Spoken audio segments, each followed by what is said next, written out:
90 talik balonni Belarusyaniki bo'ladi. Kubok mashinasiga akkuratni qilib, lentalarni kraskalab, rezinkalari bilan, avvalgi chanalari bilan o'rnatib beryapmiz.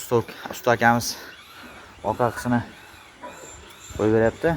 Avvalgi chanasi bilan har doimgidek original qilib, takansa tiqib beryapmiz. Joylashishi ham ancha katta bagaj qoladi. Trassaga bu mashinamiz xudo xolasa spokойно haydasa 1000 km, 950 km bosib o'tadi. Oldi qismiga qo'yilgan zapchastlarimiz tanishtirib o'tadigan bo'lsak, qimmat emas, unaqa arzon emas, o'rtacha komplekt bo'lyapti. Reduktorimiz toza Turkiyaniki bo'ladi.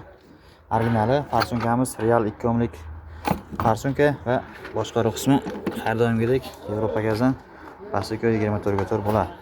Polshaniki bu.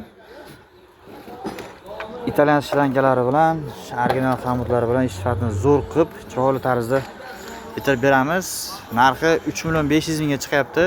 Zapchasiga kafolat beriladi 1 yil, motorga, korobkaga, prashka xizmati ichida va gayigacha bo'lgan gazda akentini qilib beramiz.